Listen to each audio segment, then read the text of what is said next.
سورہ یاسین کے بڑے فضائل ہیں، احادیث سے بھی وارد ہیں، بزرگوں نے تجربات میں بھی لکھا ہے۔ یاسین مبارک قرآن پاک کا ایک مغز ہے۔ دل کا مطلب تو آپ جانتے ہیں کہ دل جو ہے پورے جسم کے اعضاء میں بادشاہ کی حیثیت رکھتا ہے۔ تو قرآن پاک میں سورہ یاسین، آپ کو معلوم ہونا چاہیے ہجرت کی رات جب رسول کریم صلی اللہ علیہ وسلم اپنے گھر سے نکل کر مدینے کی طرف جا رہے تھے اور آپ کے گھر کے اطراف مکہ کے کفار و مشرکین محاصرہ کر کے قتل کے ارادے سے کھڑے تھے، اس رات کو حضور پاک صلی اللہ تعالیٰ علیہ وسلم کے لبوں پر سورہ یاسین کی تلاوت تھی۔ آپ نے مٹی ہاتھ میں اٹھائی اور سورہ یاسین شریف کی تلاوت کرتے رہے اور اس مٹی کو یوں پھینک دیا، یہ کہتے ہوئے کہ شاہت الوجوہ، تم سب کے چہرے برباد ہو جائیں۔ اور وہ مٹی اگرچہ ایک مٹھی بھر تھی، لیکن جتنے لوگ کھڑے تھے سب کے چہروں اور ان کے ناکوں کے قریب گئی اور وہ بے جان سے ہو گئے اور اندھے ہو گئے۔ حضور پاک صلی اللہ تعالیٰ علیہ وسلم ان کے درمیان سے گزر کر کے گئے، لیکن کوئی بھی آپ کو دیکھ نہ سکا۔ یاسین پاک اس رات کو بھی میرے آقا صلی اللہ تعالیٰ علیہ وسلم تلاوت کرتے رہے۔ اور پھر اس کے فضائل میں بتایا گیا ہے کہ اگر کبھی ایسی مصیبت آئی کہ اس کا کوئی حل نظر نہیں آتا تو سورہ یاسین کی تلاوت کثرت سے کرے، اللہ غیب سے اس کے لیے سبب پیدا فرمائے گا۔ اور اگر کبھی ایسی جگہ پر پھنس گیا جہاں اسے کھانے پینے کی کوئی چیز نہیں ملتی، بھوک کی شدت نے پریشان کر رکھا ہے، سورہ یاسین کی تلاوت کرے، اللہ اس کی بھوک کو کافی فرما دے گا۔ یعنی یہ غذا بھی ہے، شفا بھی ہے، دوا بھی ہے۔ اور سورہ یاسین شریف کے متعلق یہ بھی فرمایا گیا کہ اگر کہیں وہ راستہ بھٹک گیا جنگل میں، صحرا میں، سورہ یاسین شریف کی تلاوت کرے، اللہ اس کو سیدھا راستہ عطا فرمائے گا۔ اب یہ جب جنگل میں بھٹکنے اور صحرا میں بھٹکنے کے لیے سورہ یاسین کی تلاوت کا حکم دیا گیا کہ وہاں تمہیں راستہ مل جائے گا، میں کہتا ہوں پوری زندگی بھر پڑھتے رہو تاکہ اللہ تعالیٰ زندگی گزارنے کا بھی سیدھا راستہ اس کی برکت سے عطا کرے گا۔ اور جو سورہ یاسین شریف صبح پڑھ کر کے نکلا وہ شام تک امان میں ہے، مصیبتوں سے محفوظ ہے، اس کے لیے رزق کے فرشتے اتارے جاتے ہیں، اس کی حفاظت کی جاتی ہے۔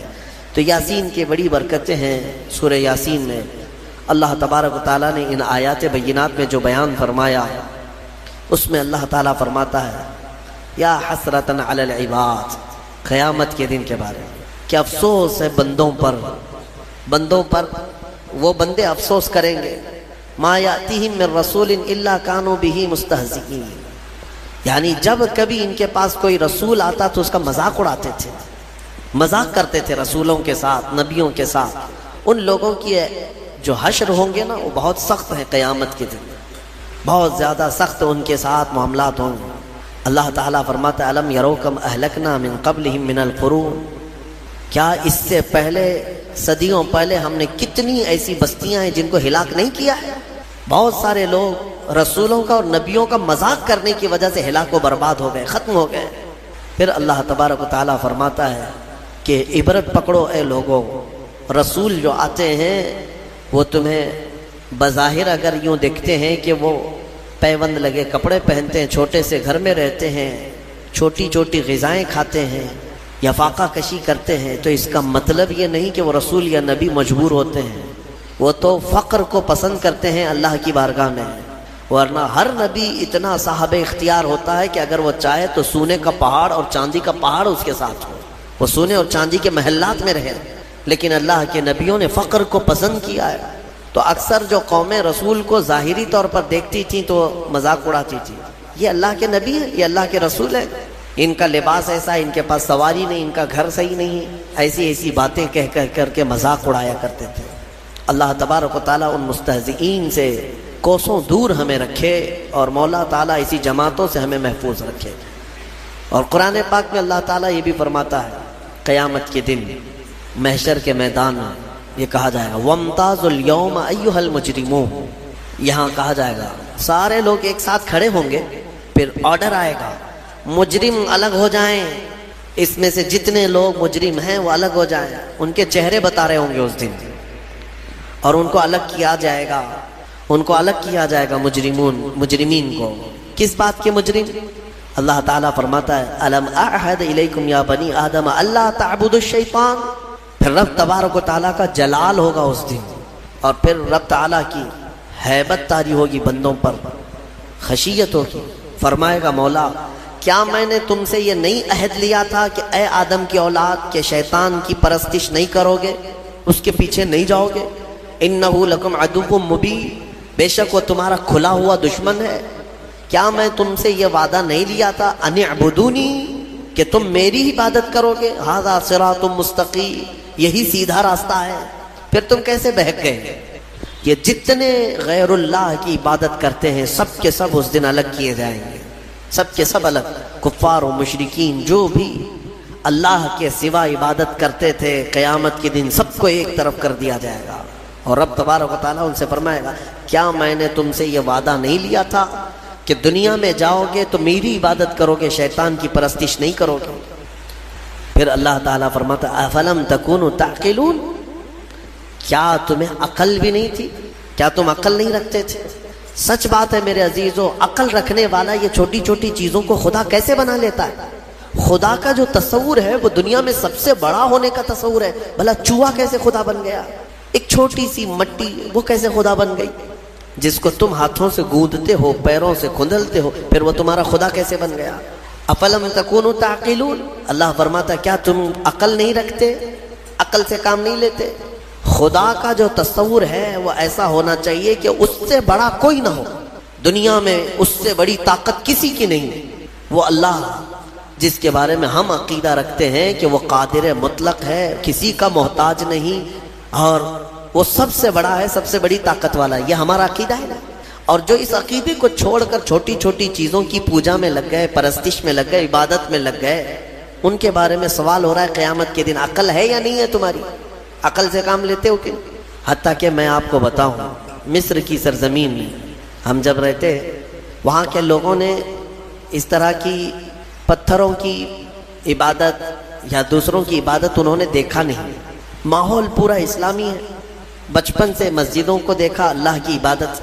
وہاں دو ہی قومیں ہیں، یا مسلمان ہیں یا عیسائی ہیں. عیسائی بھی جو ہے خدا کی عبادت کرتے ہیں. یہ اور بات ہے کہ وہ عیسیٰ علیہ السلام اور حضرت بی بی مریم کو شریک کرتے ہیں، لیکن وہ بھی خدا کو مانتے ہیں، کتاب ان کے پاس بھی. مسلمان ہیں، دو ہی کمیونٹی وہاں پر پائی جاتی ہے. تو کبھی کبھار کوئی عام آدمی بھی عرب کا ٹیکسی چلانے والا ہم سے حالات پوچھتا تھا ہندوستان کے، اور پھر یہاں کے بارے میں جب ان کو معلوم ہوتا ہے کہ درخت، پتھر، مٹی، بلی، چوہا، ساری چیزیں عبادت کے لائق سمجھی جاتی ہیں، تو ایک منٹ کے لیے شاک ہو کر رک جاتے تھے. اور پہلا ان کا سوال یہ ہوتا تھا ما عندهم مخ، سب سے پہلا یہی سوال کرتے کیا ان لوگوں کے پاس کھوپڑی نہیں ہے؟ کھوپڑی ہے یا نہیں ہے؟ تو یعنی ایک عقل رکھنے والے کے لیے یہ تعجب کی ہی بات ہے کہ میرے سے کمزور میرا خدا کیسے ہو گیا، جس کو میں جب اٹھا رہا. ایک صحابی ہے حضور پاک صلی اللہ تعالیٰ علیہ وسلم کی بارگاہ میں آئے اور کہتے ہیں یا رسول اللہ صلی اللہ علیہ وسلم، زمانے جاہلیت کے جب آپ ایمان نہیں لائے تھے کچھ کام ایسے ہیں، ایک کام مجھے یاد آتا ہے تو بہت روتا ہوں، اور ایک کام ایسا ہے وہ یاد کرتا ہوں تو ہنستا ہوں. حضور پاک صلی اللہ علیہ وسلم نے پوچھا وہ کون سے؟ کہا زمانے جاہلیت میں جس کام پر مجھے رونا آتا ہے وہ یہ ہے کہ ہمارے گھر بیٹیاں پیدا ہوتی تو ہم گلا مروڑ کر دفن کر دیتے تھے، اپنے ہاتھوں سے مارتے تھے اور زندہ دفن کر کے آ جاتے تھے. آج مجھے اس کام پر بڑا افسوس ہوتا ہے، روتا ہوں. ایک ایک نے 5 بیٹیاں دفن کی ہیں، اپنے ہی گھر میں پیدا ہونے والی بچیوں. کہتے ہیں یہ کام یاد آتا ہے زمانے جاہلیت کا تو بڑا رونا آتا ہے.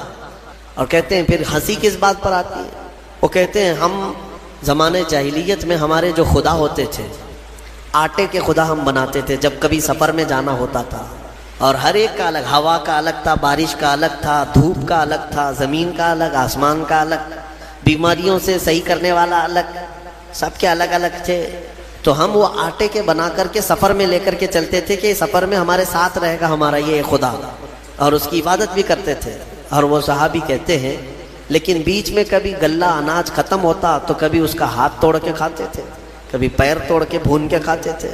تو یعنی اپنے ہی خدا کو ہم جو ہے ادھر سے ادھر سے توڑ کر کے پکا کر کے کھاتے تھے. آج مجھے اس بات پر افسوس ہوتا ہے، ہنسی بھی آتی ہے کہ عقل کے بغیر کیسے کام کرتے تھے. بہرحال قرآن یہ سوال کرتا ہے افلم تکونوا تعقلون، کیا تم لوگوں کو عقل نہیں ہے، عقل نہیں رکھتے تھے؟ پھر اللہ فرماتا ہے ہذہ جہنم التی کنتم توعدون، یہ وہی دوزخ ہے جس کا تم کو وعدہ کیا گیا تھا، آؤ اس میں۔ جتنے اللہ کو چھوڑ کر عبادت کرتے رہے سب کو بلایا جائے گا۔ اصلوہ اليوم، اللہ تعالیٰ فرماتا ہے آج کے دن سب کو اس میں ڈالو، ان سب کو ڈالو۔ جہنم کی کیفیت کیا ہوگی پتہ ہے؟ جہنم اس دن پکڑ کر کے لائی جا رہی ہوگی، فرشتے اس کو لا رہے ہوں گے۔ کتنی بڑی ہے جہنم یا دوزخ، یہ کتنی بڑی ہے، اللہ اکبر، اندازہ نہیں کر سکو گے۔ ایک دوزخی، ایک جہنمی جو ڈالا جائے گا، یہ نہیں جو ہماری شکلیں ہیں۔ حدیث پاک میں حضور صلی اللہ علیہ وسلم فرماتے ہیں جہنمی کی اتنی بڑی شکل ہوگی کہ مکہ اور مدینے کے بیچ کا پورا فاصلہ بھر جائے گا ایک ہی جہنمی سے۔ اگر وہ بیٹھ گیا، 400 کلومیٹر ہے مکہ سے مدینے کا فاصلہ، 425 کلومیٹر کا فاصلہ ہے۔ حضور فرماتے ہیں کہ اس دور اتنا لمبا چوڑا ایک جہنمی ہوگا، اور پھر جب کروڑوں جہنم میں ڈالے جائیں گے تو جہنم کی وسعت کتنی ہوگی، وہ کتنی بڑی ہوگی، اندازہ نہیں کر سکتے۔ 70,000 فرشتے اس کو کھینچ کر کے لا رہے ہوں گے قیامت کے دن دوزخ کو، اور اس کو زنجیروں میں جو باندھا گیا ہوگا، زنجیر کیسے، اس کے دہانے ہیں، اس کے دروازے ہیں، اس کا منہ ہے جہنم کا، جس کے اندر مجرمین کو ڈالا جائے گا، مشرکین کو ڈالا جائے گا۔ تو روایات میں ہے کہ اس کو 70,000 فرشتے زنجیروں میں جکڑ کر کے لا رہے ہوں گے، ایک ایک زنجیر پر 70,000 زنجیریں ہیں اس کی، اور ہر زنجیر پر 70,000 فرشتے اس کو جکڑ کر کے لا رہے ہوں گے۔ اس کے باوجود جہنم ان سے چھڑا کر کے بھاگنے کی کوشش کر رہی ہوگی مجرمین کی طرف۔ کس کی طرف؟ محشر میں جو مجرمین موجود ہوں گے ان کی طرف لپکنے کی کوشش کر رہی ہوگی فرشتوں کے ہاتھوں سے زنجیر کو چھڑا کر۔ اتنی طاقت اور اتنی ہیبت۔ اس کے اندر آگ جو ہے وہ کس قسم کی ہے؟ فرمایا گیا دنیا کی آگ لال ہے، جہنم کی آگ نہایت کالی ہے، سخت کالی آگ، اتنی کالی آگ ہے کہ کچھ نظر نہیں آتا دوزخ کے اندر۔ اور رب تعالیٰ فرمائے گا اصلوہ اليوم، آج سب کو ڈالو اس میں، بما کنتم تکفرون، جو تم کفر کیا کرتے تھے۔ مجرمین کو پکڑا جا رہا ہوگا، اور جہنم کا حال کیا ہوگا میں بتاتا ہوں۔ وہ فرشتوں کے ہاتھوں سے چھٹپٹا رہی ہوگی، اچھل اچھل کر کے جا رہی ہوگی، اور کیا کہتی ہے جانتے ہیں؟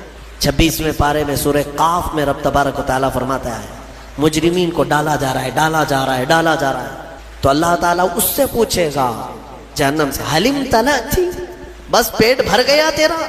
جہنم کہتی وہ تقول حل من مزید، وہ کہے گی اے اللہ اور کچھ زیادہ ہو جائے، اور کچھ زیادہ ہو جائے، اور کچھ انسانوں کو ڈال۔ اس دن وہ پکارتی رہے گی اور میرے اندر ڈالا جائے، اور میرے اندر ڈالا جائے۔ اور جانتے ہیں جب اس کی آگ کم پڑنے لگ جائے، دھیمی ہونے لگ جائے، تو آگ بھڑکانے کے لیے انسانوں کو اور پتھروں کو گرایا جائے گا، اس کا ایندھن ہے۔ جیسے پیٹرول ڈالنے سے آگ بھڑک جاتی ہے، جہنم کی آگ انسانوں اور پتھروں کو ڈالتے ہی بھڑک جائے گا۔ یہ جہنم کی کیفیت ہے دوزخ کی۔ اور جہنم کا سب سے ہلکا عذاب کیا ہے؟ سب سے ہلکا، اگر کوئی چلا بھی گیا، تھوڑے سے گناہوں کی سزا بتا کر کے واپس آنے والا ہے، تو حدیث رسول میں ملتا ہے سب سے ہلکا عذاب یہ ہے کہ وہاں آگ کی جوتیاں پہنائی جائیں گی، جس کی گرمی سے اس کا بھیجا کانوں سے باہر آ رہا ہوگا، پک پک کر کے ابل رہا ہوگا۔ یہ سب سے ہلکا عذاب جہنم کا۔ پھر جس کے بارے میں اللہ نے عذاب علیم کہا، عذاب عظیم کہا، عذاب مہین کہا، وہ کیسا عذاب ہوگا؟ عذاب علیم کا مطلب دردناک عذاب، عذاب عظیم کا مطلب بڑا عذاب، عذاب مہین کا مطلب ذلت والا عذاب۔ وہ کیسے عذاب ہوں گے واللہ بہتر جانے۔ جہنم کا خوف ایک مومن کے اندر خشیت پیدا کرتا ہے، اللہ سے ڈر پیدا کرتا ہے۔ تم ہلکے میں لیتے ہو اس چیز کو؟ ذرا موم بتی میں اپنی انگلی رکھ کر کے دکھانا، یا چولہے میں جا کر کے اپنا ہاتھ رکھ کر کے دکھانا، اگر چمڑی جل گئی تو 8 دن تک اس کی مرہم پٹی پہ لگ جائیں گے، ہا ہو کرتے رہیں گے۔ جلے ہوئے آدمی کو سکون کبھی نہیں۔ لیکن دوزخ میں جب ڈالا جائے گا، ایک بار چمڑی جل گئی تو ختم ہو جائے گا، ایک بار یہاں آگ میں جل گئے تو مر گئے، پھر کیا ہونا ہے؟ لیکن دوزخ میں ایسا نہیں کہ اب تم وہاں جب تک جلتے رہو گے موت نہیں آئے گی، موت ختم کر دی جائے گی۔ مرنا ایک ہی بار ہے انسان کو یہاں دنیا میں، پھر قیامت کے دن موت کو بھی اللہ تعالیٰ موت دے دے گا، ختم۔ اب نہ جنتی مرے گا نہ دوزخی مرے گا، کوئی مرنے والا نہیں ہے وہاں پر۔ دوزخ میں جو گئے چاہے وہ جتنے بھی عذابات آئیں موت نہیں آئے گی۔ یہی تو سب سے بڑا ٹینشن ہے وہاں پر۔ کفار و مشرکین مانگیں گے کہ موت دے دے ہم کو، لیکن موت نہیں آئے گی۔ اور جب چمڑی جلتی ہے تو لوگ یہ سمجھتے ہیں ایک بار جلے گی تو دوسری بار پھر کیا جلے گی، جلی ہوئی چیز کو کیا جلایا جائے گا؟ اللہ تعالیٰ فرماتا ہے کلما نضجت جلودہم بدلناہم جلودا غیرہا لیذوقوا العذاب۔ اللہ فرماتا ہے جب جب آگ سے پک جائے گی نا چمڑی، نضجت کہتے ہیں پھل کی طرح پک جانا، جو پل پلا ہوتا ہے پھل، چمڑی پیپ سے پک جائے گی، بھر جائے گی۔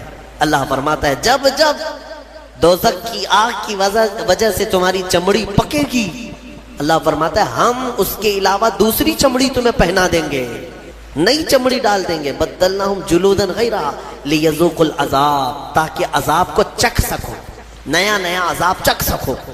حضرت کعب احبار رضی اللہ تعالیٰ عنہ اس آیت کی تفسیر میں فرماتے ہیں، ان سے پوچھا گیا کہ کتنی بار چمڑی بدلی جائے گی؟ وہ کہتے ہیں 1 گھنٹے میں 70 بار بدلی جائے گی، ہر گھنٹے میں 70 بار پورے جسم کی چمڑی بدلی جائے گی۔ سہنے کی طاقت ہے کسی کے اندر، برداشت کرنے کی طاقت ہے۔ اسی لیے مجھے وہ دعا یاد آتی، حضرت سفیان ثوری رو رو کر کے دعا کرتے تھے، بڑی پیاری دعا ہے۔ اللہ کی بارگاہ میں یوں کہتے تھے الہی لست للفردوس اہلا، اے میرے مولا میں تیری فردوس بری میں جنت میں جانے کا اہل تو نہیں ہوں، میں تیری جنت میں جانے کے قابل تو ہوں نہیں، ولا اقوى على نار الجحیم، اور نہ ہی میں تیرے دوزخ کے عذاب سہنے کی طاقت رکھتا ہوں، یہ بھی تو میرے اندر طاقت نہیں ہے۔ مانا کہ جنت میں جانے کے جیسے اعمال نہیں ہیں، لیکن تیری دوزخ کا عذاب سہنے جیسی بھی طاقت نہیں ہے۔ اب بچا کیا ہے؟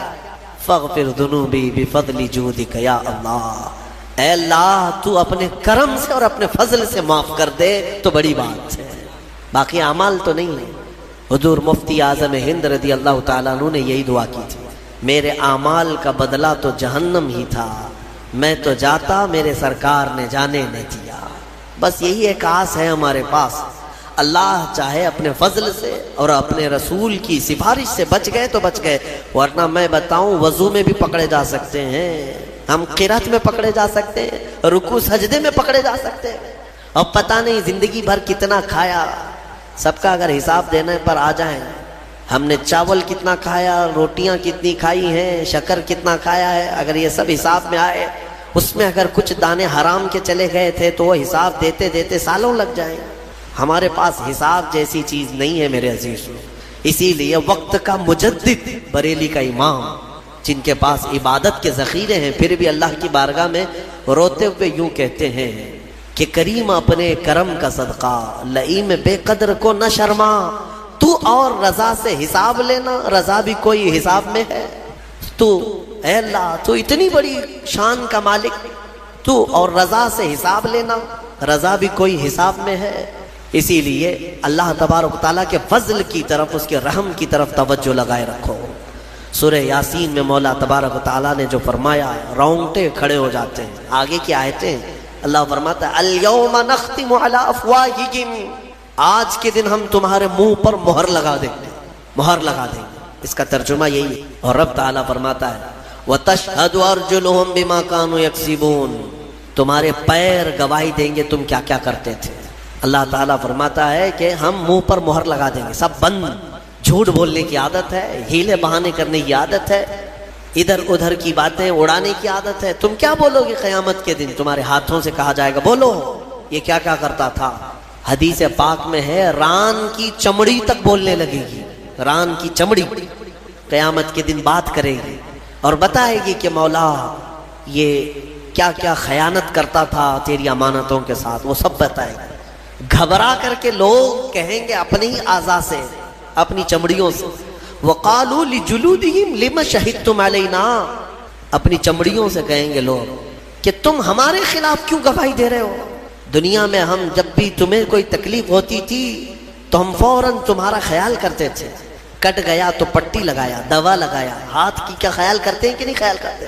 لیکن یہ نہ ہاتھ ہمارا ساتھ دے رہا ہے، نہ پیر ساتھ دے رہا ہے، نہ آنکھیں، نہ ناک، نہ کان، نہ چمڑیاں، ہمارے خلاف گواہی دے رہی ہیں، تو یہ کہیں گے قیامت کی قالوا انطقنا اللہ الذی انطق کل شیء، وہ بولیں گے اس اللہ نے ہمیں بولنے کی طاقت آج دی ہے جس نے سارے لوگوں کو ہر چیز کو بولنے کی طاقت دی، اسی نے آج ہمیں بولنے کی طاقت دی۔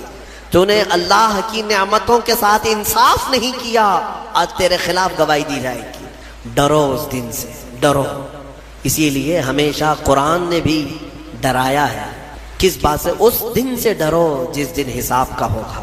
24ویں پارے میں ایک آیت ہے سورہ غافر کی، اللہ فرماتا ہے ایک آواز آئے گی اس دن، لمن الملک اليوم، آج کس کی بادشاہت ہے؟ آج کس کی بادشاہت ہے؟ دنیا میں اس کی جے جے کرتے رہتے تھے، قیامت کے دن پوچھا جائے گا کس کی بادشاہت ہے؟ سب چپ، کسی کی زبان سے کوئی بات نہیں آئی۔ پھر اللہ تعالی کی طرف سے ہی آواز آئے گی، للہ الواحد القہار، آج ایک اللہ قہر کرنے والے کی حکومت ہے، قہار کی آج حکومت ہے۔ اللہ کے 99 صفات ہیں، وہ غفار بھی ہے، ستار بھی ہے، رحیم بھی ہے، کریم بھی ہے، لیکن قیامت کے دن مولا فرماتا ہے قہار ہے۔ قہار کسے کہتے ہیں؟ سخت پکڑ کرنے والا۔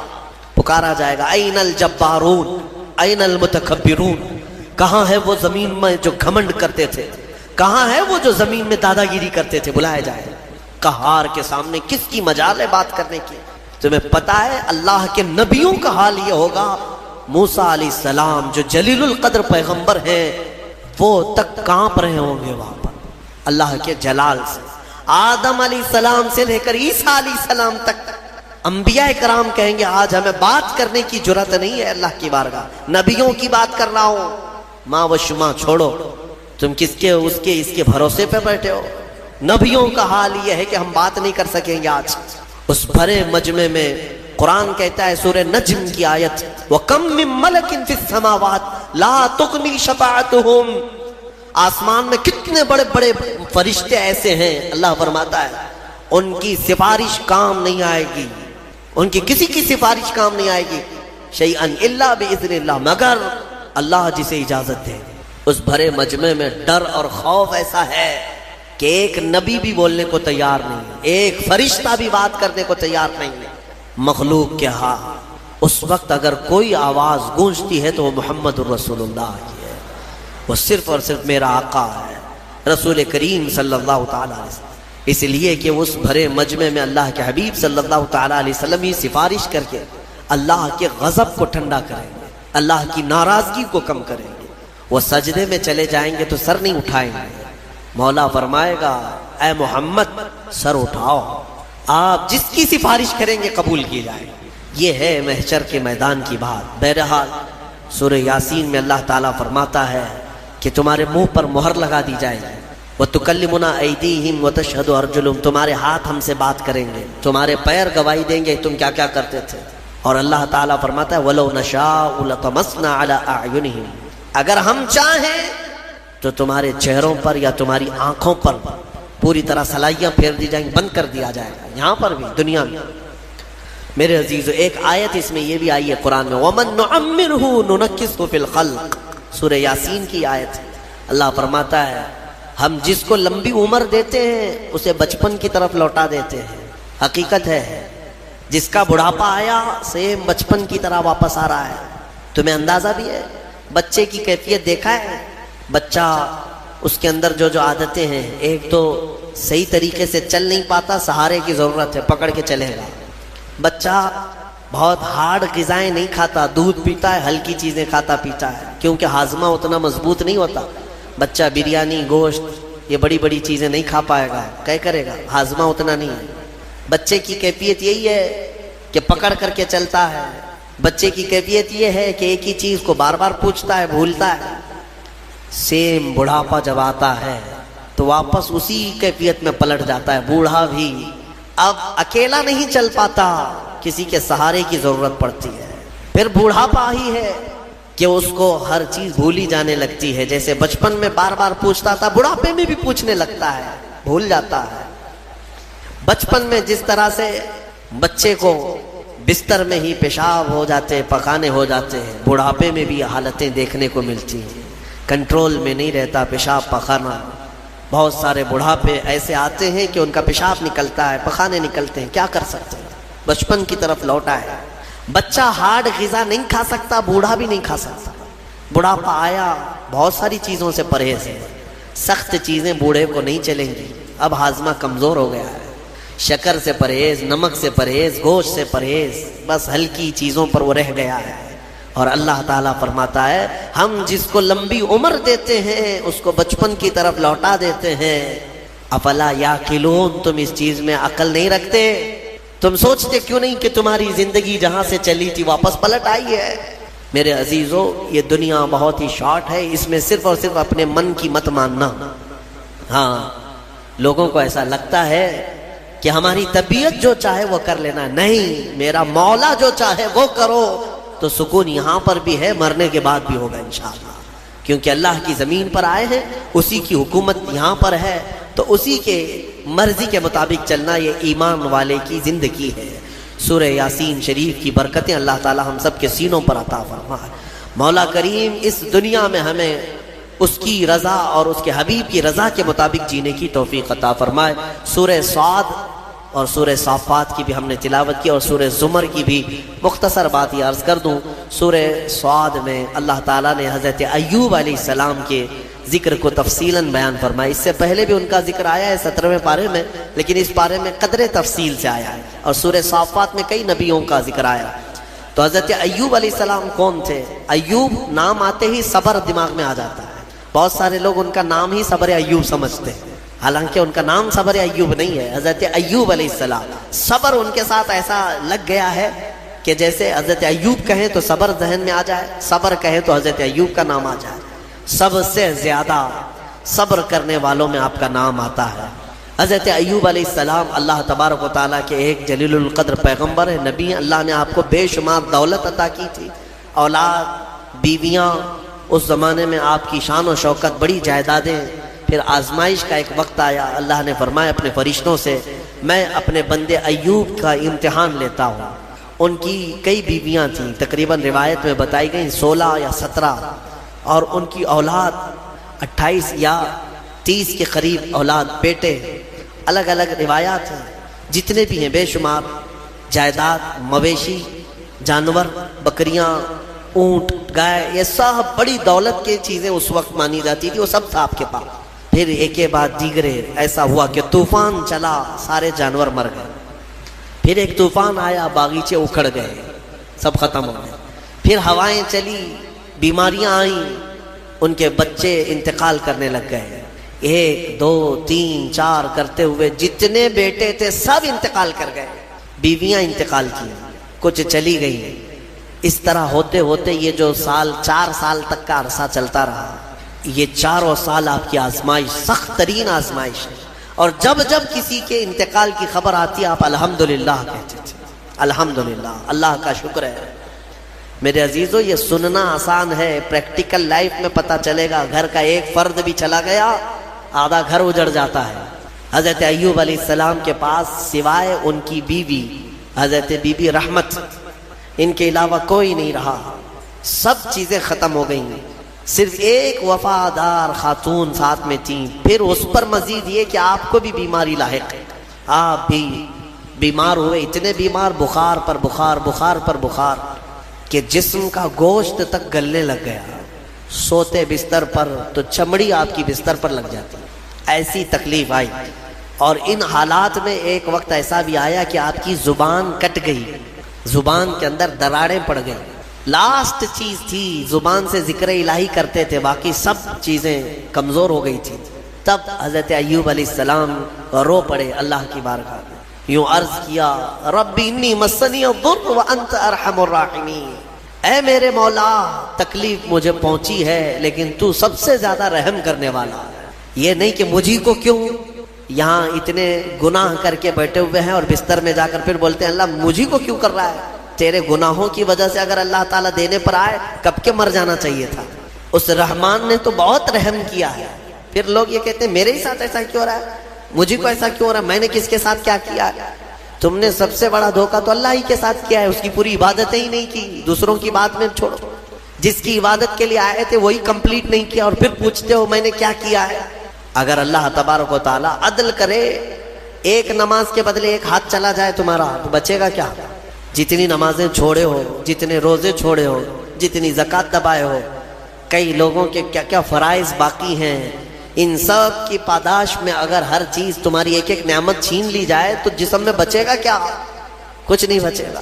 حضرت ایوب علیہ السلام نے یہ نہیں کہا کہ میرے ہی ساتھ کیوں، نہیں، بلکہ مولا ہاں تکلیف پہنچی اس زبان کو جس سے میں تیرا ذکر کرتا، لیکن تو سب سے زیادہ رحم کرنے والا ہے، یہاں تک ہے۔ اب مسئلہ یہ ہے کہ حضرت بی بی رحمت جو ہے یہ ایک دن بازار گئی، وہاں شیطان جو ہے ایک حکیم کی شکل میں، ڈاکٹر کی شکل میں دوائیاں بیچ رہا تھا اور بلا رہا تھا کہ میرے پاس ہر مرض کا علاج ہے۔ خاتون تھی، دوڑی دوڑی چلی گئی اور اپنے شوہر کی بیماری بتائی کہ میرے شوہر ایسے ایسے بیمار ہیں، کیا علاج ہوگا؟ ابلیس تھا، شیطان تھا، وہ داؤ عورتوں پر جلدی چلاتا ہے اور عورتیں جلدی شیطان کے چکر میں پھنستی بھی ہیں۔ تو ابلیس نے کہا کہ چٹکی بھر میں میں تیرے شوہر کو صحیح کر دوں گا، وہ تو میرے بہت آسان کام ہے میرے لیے۔ کہا کہ اجرت کیا لوگے؟ اس نے کہا کہ کچھ نہیں، تیرے شوہر سے کہہ دینا صحیح ہونے کے بعد صرف میرے بارے میں اتنا کہہ دے کہ شفا دینے والا تو ہی ہے، یا میرے لیے ایک سجدہ کر لے، بس اتنا ہی ہے، میں اور اجرت نہیں چاہتا۔ وہ خوشی خوشی دوڑی دوڑی آئی کیونکہ شوہر سے بڑی محبت رکھتی تھی۔ اس وقت اگر کوئی عورت قائم رہی ہے اپنے شوہر کے ساتھ تو کمال کی بات ہے، یہ دنیاوی محبت نہیں کہ ذرا برابر عیب لگا تو چھوڑ کر کے بھاگ گئے، شوہر ادھر بھاگ گیا، عورت ادھر بھاگ گئی۔ وہ وفا شعار خاتون تھی جن کی روحوں کی محبت تھی، وہ جمی رہی، آئی اپنے شوہر ایوب علیہ السلام سے کہا آج تمہارے علاج کا ٹھکانہ مل گیا، ایک حکیم ملا ہے مفت میں علاج کرے گا۔ کہا ایسے کیسے؟ کہا بس آپ صحیح ہونے کے بعد اس کو شافی کہہ دیں یا سجدہ کر دیں۔ ایوب علیہ السلام جلال میں آ گئے، کہا تو ابلیس کے پاس گئی تھی، وہ شیطان مردود لعین ہے، اگر اللہ نے مجھے صحت دے دی تو میں صحیح ہونے کے بعد 100 کوڑے تجھے ماروں گا، تو گئی کیسے وہاں پر؟ یہ نبیوں کے ایمان کی بات ہے، استقامت کی۔ کمزوری میں آدمی یہ سوچتا ہے بھائی ایک ہی تو میرے ساتھ رہ رہا ہے، تھوڑا بہت اس کی رعایت کر دی جائے، اس پہ غصہ نہ کرو، اس پہ غصہ کریں گے یہ بھی بھاگ جائے گا، کون دیکھے گا؟ نہیں، وہ نبیوں کا ایمان ہے، استقامت ہے۔ اس بیماری کے عالم میں بھی قسم کھا لیا ایوب علیہ السلام نے، اللہ کی قسم اگر میں صحیح ہو گیا تو 100 کوڑے تجھے ماروں گا۔ ان کی بیوی رونے لگ گئی، کہا مجھ سے غلطی ہو گئی، خطا ہو گئی، معاف کرے۔ یہی وہ آخری وقت ہے جب ان کی زبان پر یہ جملہ آیا، اے اللہ تو ارحم الراحمین ہے، تو ارحم الراحمین ہے۔ اللہ تعالیٰ فرماتا ہے فاستجبنا لہ، اسی وقت ہم نے ان کی زبان کو قبول کر لیا۔ اور پھر اللہ تعالیٰ نے وہی بھیجے، کیا کہہ کر کے؟ اللہ تعالیٰ نے فرمایا ارکض برجلک ھذا مغتسل بارد وشراب، ایوب اپنا پیر زمین پہ مارو۔ انہوں نے پیر زمین پر مارا تو ایک نہر جاری ہو گئی، پانی کا ایک کنواں نکل پڑا، چشمہ نکل پڑا۔ تو اللہ تعالیٰ نے فرمایا کہ اب اس میں تم نہاؤ۔ ایک پیر آپ نے زمین پر مارا، کنواں جاری ہوا، پانی کا چشمہ جاری ہوا۔ اللہ تعالیٰ نے فرمایا اس پانی سے نہاؤ۔ نہائے، نہا کر کے جیسے ہی نکلے پورا جسم صحیح سلامت، کوئی بیماری نہیں، ساری بیماری۔ وہ شافی مطلق ہے، بیماریاں جب دیتا ہے تو شفا بھی اسی کے دست قدرت میں ہے۔ بڑی بڑی بیماریاں کافور ہو جائیں گے، صحیح ہو گئے۔ اب پھر اللہ تعالیٰ نے فرمایا دوسرا پیر زمین پہ مارو۔ انہوں نے دوسرا پیر زمین پر مارا۔ اللہ فرماتا وَوَهَبْنَا لَهُ أَهْلَهُ وَمِثْلَهُ مَعَهُمْ رَحْمَةً مِنَّا، ان کو ہم نے ان کی ساری اولاد، ان کا سارا مال جو کچھ تھا ڈبل کر کے پھر عطا کر دیا، یعنی اس سے زیادہ کر کے۔ ان کے بیٹے بھی زندہ کر دیے گئے، ان کے اہل و عیال، ان کے باغیچے، ان کے مویشی جانور جتنے تھے اس کا دگنا کر کے اللہ ان کو عطا کر دیا۔ یہ امتحان کی گھڑی تھی، اس سے نکل گئے ایوب علیہ السلام۔ یہ سب آنے کے بعد پھر کہتے ہیں الحمدللہ، تمام تعریفیں اس اللہ کے لیے ہیں۔ پھر اللہ تعالیٰ نے رحم فرمایا اس بی بی رحمت پر، وہ بھی آیت قرآن میں آئی ہے وَخُذْ بِيَدِكَ۔ سبحان اللہ، یوں کہا کرتے ہیں سنی داستان اہل بیت۔ عزیزان محترم، رسول کائنات صلی اللہ تعالیٰ علیہ وسلم کے چہیتے، نور نظر، لخت جگر، امام عالی مقام سید شہداء رضی اللہ تعالیٰ عنہ کے واقعات کربلا سننے کے لیے آپ بھی بے تاب نظر آ رہے ہیں۔ لیکن آپ سے زیادہ میں خود بےتاب ہوں کہ جلد سے جلد آپ کے حوالے نظروں کی سماعت کر دوں۔